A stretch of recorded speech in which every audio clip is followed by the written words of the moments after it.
For our upper extremity analysis, we're going to be examining the dumbbell chest press exercise.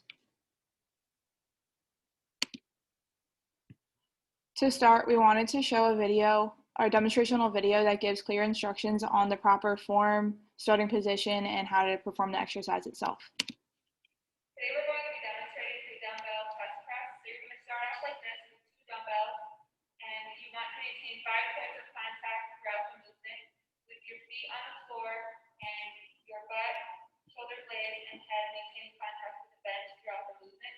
So you're going to press the dumbbells up towards the ceiling like this, and then slowly lower back down. And this is the dumbbell chest press. Today we're going to be demonstrating. The dumbbell chest press increases the strength of the 5 muscles listed there on the left. The use of the dumbbells during the chest press corrects muscle imbalances associated with the use of the bar during the barbell bench press, because each arm works independently.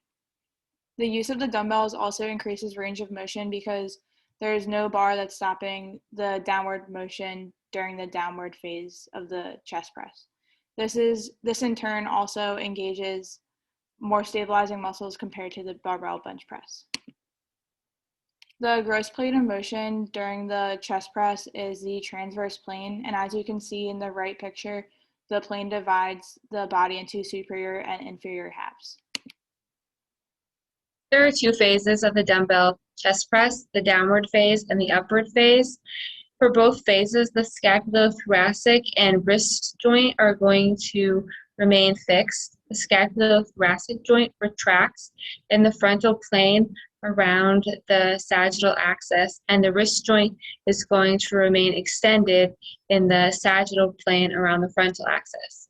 For the downward phase, the glenohumeral joint is going to horizontally abduct in the transverse plane around the vertical axis, and the elbow joint is going to flex in the sagittal plane around the frontal axis.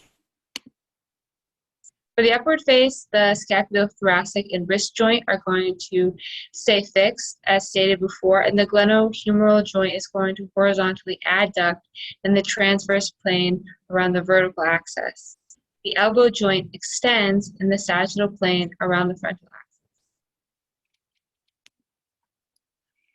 To start, the 2 specific muscles that both concentrically and eccentrically contract at the glenohumeral joint are the anterior deltoid and the pectoralis major.